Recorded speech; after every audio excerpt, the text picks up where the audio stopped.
আমার আল্লাহ তাআলা বলতেছেন, ইন্নাল্লাহা ওয়া মালাইকাতাহু ইউসাল্লুনা আলান নবী ইয়া আইয়ুহাল্লাযীনা আমানু সাল্লু আলাইহি ওয়া সাল্লিমু তাসলিমা। নবীজির প্রতি দুরূদ এবং সালাম পাঠ করার, পেশ করার গুরুত্ব এবং ফজিলত সম্পর্কে আলোচনা করার ইচ্ছা করেছি। শেষ পর্যন্ত ভালোভাবে যেন বলতে পারি, বুঝাতে পারি, আপনারাও যেন বুঝে আমল করার সিদ্ধান্ত নিতে পারেন। রব্বে করিম সেই দয়া, সেই সামর্থ্য, ইমানি শক্তি আল্লাহ তাআলা আমাদের সবাইকে দান করুন, আমিন। ইন্নাল্লাহা ওয়া মালাইকাতাহু, নিশ্চয় আল্লাহ এবং তার ফেরেশতাগণ, ইউসাল্লুনা আলান নবী, আমার নবীর উপর দুরূদ শরীফ পড়তেছে। সুবহানাল্লাহ। এরপরে বলতেছে আমাদের কথা, আমরা যারা নবীজির উপর দুরূদ শরীফ পাঠ করব, প্রেরণ করব, সালাম দেব, আমাদের কথা পরে বলতেছেন। আগে বলেছেন আল্লাহর কথা, তারপর বলেছেন ফেরেশতার কথা। এটার অর্থ হচ্ছে আমি আল্লাহ হয়েও, সৃষ্টিকর্তা হওয়ার পরেও আমি আমার সৃষ্টির প্রতি অর্থাৎ নবীর প্রতি দুরূদ শরীফ পড়তেছি, তোমরাও পড়ো যদি ঈমানদার হয়ে থাকো। সুবহানাল্লাহ। এরপরে বলতেছেন ফেরেশতার কথা। প্রথমে আমি আল্লাহর কথা বললাম, এরপরে আমার ফেরেশতার কথা বললাম। যেখানে আমি আল্লাহ পড়তেছি, যেখানে আমার ফেরেশতারা পড়তেছে, সেখানে তোমরা বিভিন্ন অজুহাত, ভুলভাল ফতোয়া দেওয়ার কোনো সুযোগ আমি আল্লাহ রাখি নাই। সুবহানাল্লাহ। আরো অনেক কথা, অনেক তাফসীর আছে, ওদিকে যাচ্ছি না। এরপরে যেটা বলতেছেন সেটা হচ্ছে ইয়া আইয়ুহাল্লাযীনা আমানু, হে ঈমানদারগণ। এখানে চাইলেই আমার আল্লাহ তাআলা বলতে পারতেন ইয়া আইয়ুহাস সাইমুন, হে রোজাদারগণ। আমার আল্লাহ চাইলেই বলতে পারতেন ইয়া আইয়ুহান নাস, হে মানব জাতি। আমার আল্লাহ তাআলা চাইলেই বলতে পারতেন ইয়া আইয়ুহাল মুসাল্লুন, হে নামাজিগণ। চাইলেই বলতে পারতেন ইয়া আইয়ুহাত তাইবুন, হে তাওবাকারীগণ। ইয়া আইয়ুহাল হুজ্জাজ, হে হাজিগণ। বিভিন্নভাবে বলতে পারতেন, কিন্তু কোনো কিছু না বলে ডাইরেক্ট বলেছেন ইয়া আইয়ুহাল্লাযীনা আমানু, হে ঈমানদারগণ। অর্থাৎ অন্য কিছু না বলে, সুযোগ আছে তারপরেও বলে নাই, শুধুমাত্র ঈমানের কথা বলেছেন। অর্থাৎ তোমরা জীবনে যত কিছুই করো না কেন, যা কিছুই করো না কেন, ঈমান ঠিক রাখতে হবে। নবীর প্রতি দুরূদ পাঠ তারাই করবে যাদের ঈমান আছে। সেটাই বোঝানোর জন্য আমি আল্লাহ ইয়া আইয়ুহাল মুসাল্লুন বলি নাই, ইয়া আইয়ুহাত তাইবুন বলি নাই, ইয়া আইয়ুহাস সাইমুন বলি নাই, ইয়া আইয়ুহান নাস বলি নাই, ইয়া আইয়ুহাল হুজ্জাজ বলি নাই। শুধুমাত্র যেটা বলেছি ইয়া আইয়ুহাল্লাযীনা আমানু, অর্থাৎ যাদের ঈমান আছে, যাদের ঈমান রাখতে চাও, আমি তাদেরকে ঘোষণা দিচ্ছি, তোমরা যদি ঈমান নিয়ে মরতে চাও, ঈমান নিয়ে থাকতে চাও, আমি আল্লাহ ঘোষণা দিলাম তোমাদের জন্যই আমি আল্লাহ এবং আমার ফেরেশতারা আমার নবীর প্রতি দুরূদ শরীফ পাঠ করি, তোমরাও পাঠ করো, এটা নাযিল করেছি। সুবহানাল্লাহ। সুতরাং ইয়া আইয়ুহাল্লাযীনা আমানু বলার সাথে সাথে অন্যান্য বেঈমান যারা, মুনাফিক যারা, কাফের যারা, মুশরিক যারা, সুদখোর যারা, ঘুষখোর যারা, পাপী যারা, মিথ্যাবাদী যারা, নবীর শানে আঘাত যারা করে, নবীর শানে বেয়াদবি যারা করে, ওলায়ে কেরামের শানে যারা আঘাত করে, বেয়াদবি করে, সবারগুলা বাদ দেওয়া হয়েছে। ইয়া আইয়ুহাল্লাযীনা আমানু বলার সাথে সাথে নবীর আশিকদের কথা সুস্পষ্টভাবে প্রমাণিত হয়ে গেছে। সুবহানাল্লাহ। সালাতুন ইয়া সালামুন ইয়া হাবিবাল্লাহ। এভাবে অনেক তাফসীর, অনেক ব্যাখ্যা, অনেক ওয়াজ, নসিহত, বয়ান আসবে, ওদিকে যাচ্ছে না, সময় যেহেতু সংক্ষেপ। এরপরে বলা হচ্ছে সাল্লু আলাইহি, আমি আল্লাহও পড়ি, আমার ফেরেশতারাও পড়ে। সুতরাং তোমরা যারা ঈমানদার, তোমরাও তোমরাও তোমরাও সাল্লু আলাইহি, আমার নবীর উপর দুরূদ শরীফ পাঠ করো। সুবহানাল্লাহ। দুরূদ শরীফ তো অনেকগুলো আছে। এই যে আমরা সালাতুন ইয়া রাসূলুল্লাহ আলাইহি সাল্লাম ইয়া হাবিবাল্লাহ আলাইহি পড়ি, বা আল্লাহুম্মা সাল্লি আলা সাইয়্যিদিনা মুহাম্মদ ওয়া আলা আলি সাইয়্যিদিনা মাওলানা মুহাম্মদ, সালাতু রাব্বি আলা মুহাম্মদ, সালামু রাব্বি আলা মুহাম্মদ সাল্লাল্লাহু আলাইহি সাল্লাম। অনেকগুলো দুরূদ শরীফ এভাবে আমরা পড়ে থাকি। তো দুরূদ শরীফ পাঠ করো যেহেতু বলেছে, আমরা যদি ঈমানদার থাকতে চাই, আমরা যদি ঈমান নিয়ে মরতে চাই, আমরা যদি আমাদের ঈমানকে ঠিক রাখতে চাই, তাহলে আল্লাহর হুকুম, কোরআনের বাণী, কোরআনের আদেশ আমাদেরকে মানতে হবে। অর্থাৎ আল্লাহ যেহেতু বলেছেন সাল্লু আলাইহি, আল্লাহ যেহেতু বলেছেন দুরূদ শরীফ পড়ো, বান্দা হিসেবে ঈমানদার হতে চাইলে অবশ্যই নবীর উপর দুরূদ শরীফ পড়তে হবে, না পড়ে কোনো উপায় নাই যদি ঈমানদার থাকতে চাই। সুবহানাল্লাহ। সালাতুন ইয়া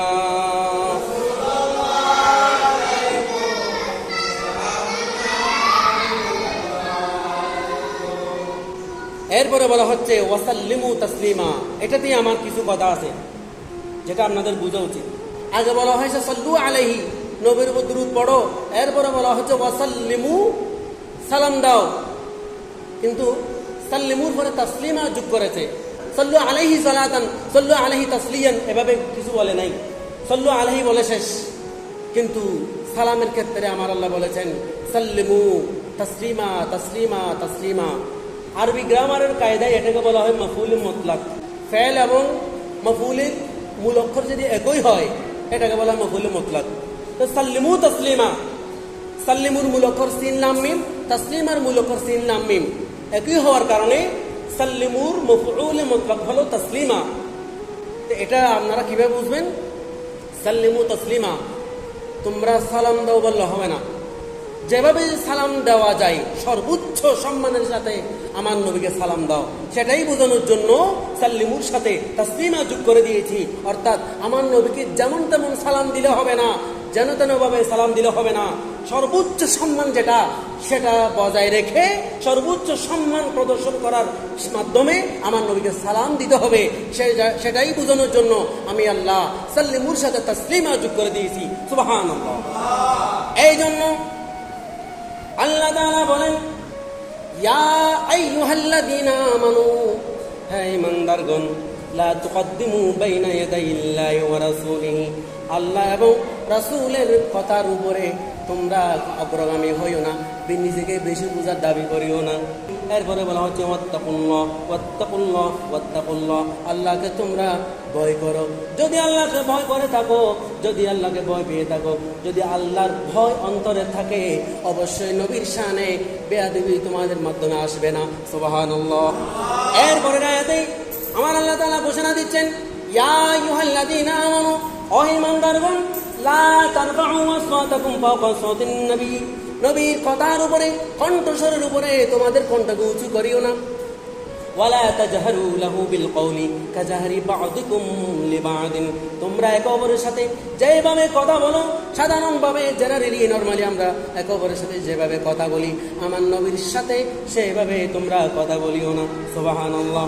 কিন্তু আল্লাহর আয়াত, আল্লাহর হুকুম নাজিল হওয়ার পরেও, আল্লাহর নিষেধাজ্ঞা আসার পরেও নবীর শানে কিছু কিছু মানুষ বেয়াদবি করবে, এটা আমার আল্লাহ তাআলা জানেন। সেই জন্য তাদের পরিণতি কি হবে, তাদের কর্মফল কি হবে, সাথে সাথে একই আয়াতের মধ্যে আমার আল্লাহ তাআলা বলতেছেন আনতাহবাতা আমালুকুম ওয়া আনতুম লা তাশউরুন, তোমরা যদি নবীর কথার উপরে কথা বলো, নবীর শানে আঘাত করো, নবীকে দুরূদ শরীফ পাঠ করার ক্ষেত্রে যদি কৃপণতা করো, কিপটামি করো, সম্মানের সাথে, সর্বোচ্চ সম্মানের সাথে, তাজিমের সাথে, মহব্বত দিয়ে যদি সালাম না দাও, আমি আল্লাহ ঘোষণা দিলাম আনতাবাতা আমালুকুম ওয়া আনতুম লা তাশউরুন, মুহূর্তের ভিতরে নবীর শানে বেয়াদবি করার কারণে, নবীর শানে কষ্ট দেওয়ার কারণে, নবীকে কষ্ট দেওয়ার কারণে সাথে সাথে তোমার রুকু, তোমার সিজদা, তোমার তাসবিহ, তোমার তাহলিল, তোমার ইবাদত বندگی, দান সদকা সহ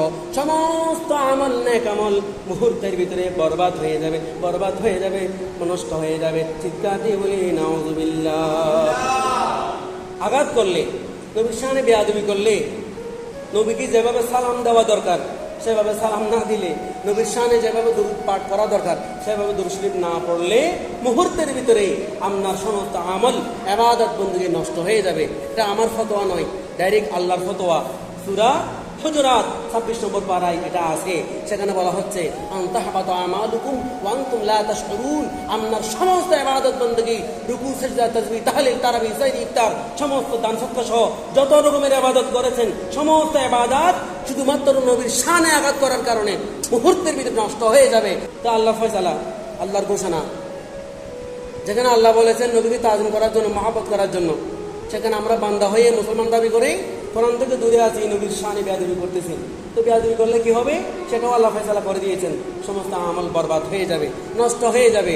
যাই হোক, আল্লাহ তাআলা আমাদেরকে ঈমান ঠিক রাখার জন্য হলেও যেন আমরা নবীজিকে, নিজের লাভের জন্য হলেও আমরা নবীজিকে যেন যথাযথভাবে তাজিম, সম্মান, মহব্বত, ভালোবাসা দেখাতে পারি, তৌফিক দান করুন। আমিন। সালাতুন ইয়া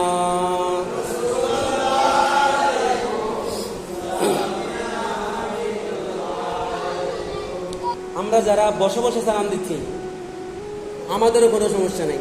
আমরা যারা নবীজিকে শুয়ে শুয়ে সালাম দেব সেটারও কোনো সমস্যা নেই। আমরা যারা যারা দাঁড়িয়ে সালাম দেব সেটারও কোনো সমস্যা নাই। তবে আপনি যদি দাঁড়িয়ে দাঁড়িয়ে সালাম দেওয়াকে অস্বীকার করে বসে বসে সালাম দেন, তখন সেটা আপনাকে জাহান্নামে নিয়ে যাবে। আপনি বসে বসে সালাম দেওয়াকে অস্বীকার করে যদি দাঁড়িয়ে সালাম দেন, সেটাও জাহান্নামে নিয়ে যাবে। আপনি যদি শুয়ে শুয়ে সালাম দেওয়াকে মেনে নিয়ে বাকি দুটোটাকে, অর্থাৎ বসে সালাম দেওয়াকে অথবা দাঁড়িয়ে সালাম দেওয়াকে অস্বীকার করে যদি শুয়ে শুয়ে সালাম দেন, সেটা আপনাকে জাহান্নামে নিয়ে যাবে। তো এক্ষেত্রে আমাদের সুন্নি আকীদার আহলে সুন্নাত ওয়াল জামাতের সিদ্ধান্ত হচ্ছে বসে বসেও সালাম দেওয়া যাবে, শুয়ে শুয়েও সালাম দেওয়া যাবে, দাঁড়িয়ে দাঁড়িয়েও সালাম দেওয়া যাবে।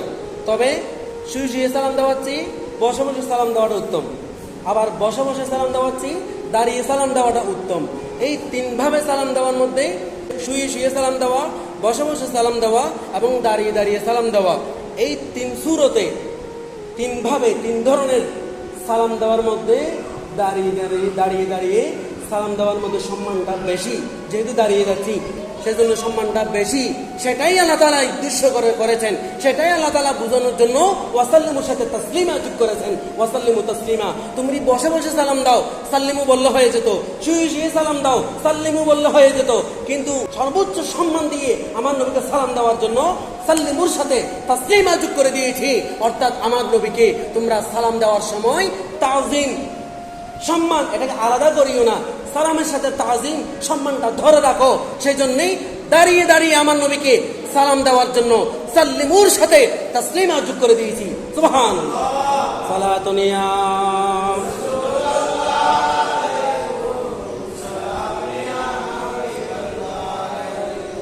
এরপর আল্লাহ তাআলা বলতেছেন, এত সুন্দরভাবে চমৎকারভাবে আমি আল্লাহ তাআলা আয়াত নাযিল করার পরেও যারা আমার নবীর শানে আঘাত করবে, মিলাদ কিয়ামে বেদাত ফতোয়া দিবে, আলেমদেরকে যারা কষ্ট দেয়, আউলিয়া কিরামকে যারা কষ্ট দেয়, নবীর সাহাবীকে যারা কষ্ট দেয়, তাবেঈন তবে তাবেঈনকে যারা কষ্ট দেয়, এক কথাই আমার নবীর ইসলামে যারা নিজেকে দীক্ষিত করেছেন, উৎসর্গ করেছেন, আমার নবীর শানে মানে, আমার নবীর পরিবারে, আমার নবীর মহব্বতের এদেরকে যারা কষ্ট দেয়, আমার আল্লাহ তাআলা ঘোষণা দিয়েছেন ইন্নাল্লাযীনা ইউযুনাল্লাহ, আল্লাহ তাআলা ঘোষণা দিচ্ছেন যারা আল্লাহকে কষ্ট দেয়, ওয়া রাসূলাহু, এবং যারা রাসূলকে কষ্ট দেয়, লাআনাহুমুল্লাহু ফিদ দুনিয়া ওয়াল আখিরাহ, আল্লাহ তাআলা তাদেরকে দুনিয়াতেও অভিশপ্ত লানত করেন এবং ওয়াল আখিরাহ, আখিরাতেও তাদেরকে লানত করবেন, অভিশপ্ত করবেন। ওয়া আ'আদ্দা লাহুম আযাবাম মুহিনা, এবং তাদের জন্য অপমানজনক শাস্তি আমার আল্লাহ তাআলা প্রস্তুত করে রেখেছেন। কোরআন শরীফের বিভিন্ন জায়গায় আযাবের কথা বলা হয়েছে, কোনো কোনো জায়গায় আযাবুল আলিম বলেছেন, কোনো কোনো জায়গায় আযাবুল শাদীদ বলেছেন, কোনো কোনো জায়গায় আযাবুল আযীম বলেছেন, কোনো কোনো জায়গায় আযাব মুহিন বলেছেন। এভাবে বিভিন্ন রকমের আযাবের কথা বলেছেন। প্রত্যেকটা আযাব যদি দুনিয়াতে হয়, কথা খেয়াল করবেন, প্রত্যেকটা আযাব যদি আল্লাহর হুকুমে দুনিয়াতে হয়, সেটার একটা চিকিৎসা নেওয়ার ব্যবস্থা আছে। অর্থাৎ শাস্তি পাওয়ার পরে আবার পুনরায় সুস্থ হবেন, এরকম চিকিৎসার একটা ব্যবস্থা আছে। কিন্তু নবীর শানে যারা আঘাত করে, আউলিয়া কিরামকে শানে আঘাত যারা করে, উলামায়ে কিরামকে যারা কষ্ট দেয়, তাদের ক্ষেত্রে আমার আল্লাহ আযাবুল আলিম বলেন নাই, আযাবুল আযীম বলেন নাই, আযাবুল শাদীদ বলেন নাই, বলেছেন সেটা হচ্ছে আযাবাম মুহিনা, আযাবাম মুহিনা, আযাবাম মুহিনা। এটার অর্থ হচ্ছে অপমানজনক শাস্তি। অপমানের চিকিৎসা কি? আপনি অপমানিত হয়েছেন, অসম্মানিত হয়েছেন, ট্যাবলেট ক্যাপসুল খেলে সম্মান ফিরে আসবে, অসম্মান দূর হয়ে যাবে, এরকম কোনো চিকিৎসা আবিষ্কার হয় নাই। অর্থাৎ অপমানজনক শাস্তি যেটা, এটার কোনো চিকিৎসা নাই। এটা দিয়ে আমার আল্লাহ তাআলা এটাই বোঝাচ্ছেন, নবীর শানে আঘাত করলে, নবীর শানে বেয়াদবি করলে, উলামায়ে কেরামকে অসম্মান করলে, উলামায়ে কেরামের শানে আঘাত করলে, আউলিয়া কেরামের শানে আঘাত করলে, আমি এমন একটা আযাব, এমন একটা শাস্তি, এমন একটা পানিশমেন্ট নির্ধারণ করে রেখেছি যেটার বিকল্প কোনো ব্যবস্থা আমি আল্লাহ রাখি নাই। ওই ধরনের আযাব থেকে তুমি নিজেকে কখনোই মুক্ত করতে পারবে না। এমন একটা শাস্তি নবীর শানে আঘাত করলে আমি আল্লাহ প্রস্তুত করে রেখেছি।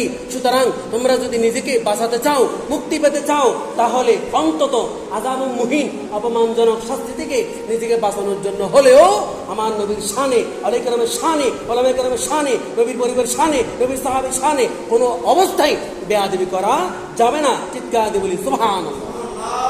সালাতুন ইয়া